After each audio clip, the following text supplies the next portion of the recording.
सम्भाषणसन्देशसंस्कृतमासपत्रिकायां प्रकाशितानां बालकथानां ध्वनिप्रसारणम् इदं बालमोदिनी इति।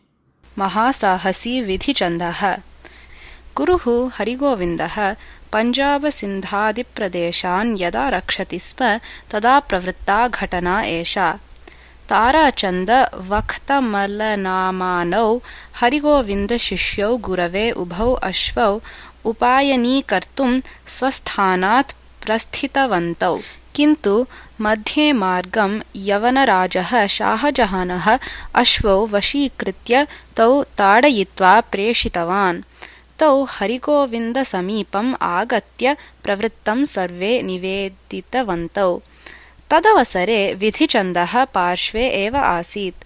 गुरोः खेदं दृष्ट्वा सः उक्तवान्, तौ अश्वौ अहम् आनेष्यामि इति। विधिचन्दः शूरः उपायचतुरः च। सः उत्तमानां तृणानां राशिं शिरसि वहन् शाहजहानशिबिरस्य मन्दुरासमीपम् अगच्छत्। अश्वाध्यक्षः सन्तोषेण तानि तृणानि क्रीतवान्। सप्ताहं यावत् एवमेव तृणानि विक्रीणानः विधिचन्दः अश्वाध्यक्षस्य मैत्रीं सम्पादितवान्।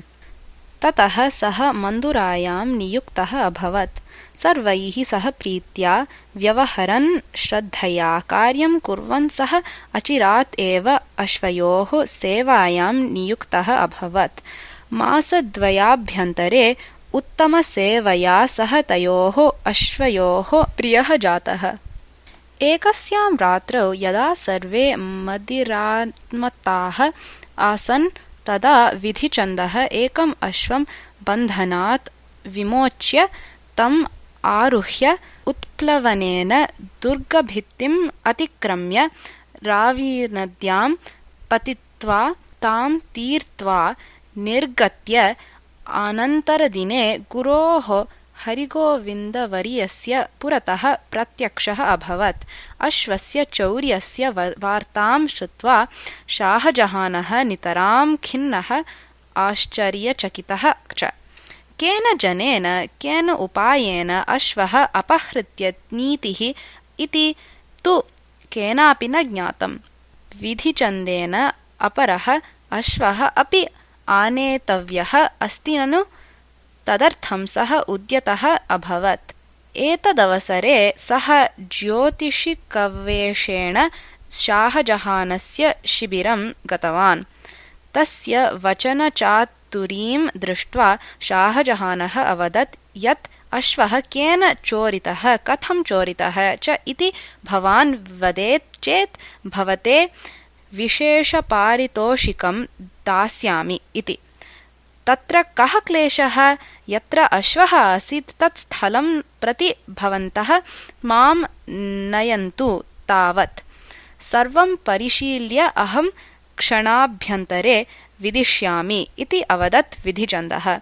राजा सह अश्वशालां गतवान्। परीक्षाव्याजेन इतस्ततः सञ्चरन् तत्र विद्यमानस्य अश्वस्य उपरि हस्तं स्थापयित्वा स्वस्य अभिज्ञानं ज्ञापितवान्। सः अश्वः तम् अभिज्ञाय हर्षेण हेषारवन् अकरोत्। तस्य बन्धनम् उन्मोच्य क्षणाभ्यन्तरे तदुपरि उपविश्य विधिचन्दः शाहजहानम् उद्दिश्य, महाराज, सः अश्वः तेन एव क्रमेण अपहृतः येन क्रमेण अयम् अश्वः इदानीं दुर्गात् निर्गच्छेत्। चोरः तु विधिचन्दः, यश्च अहमेव अस्मि।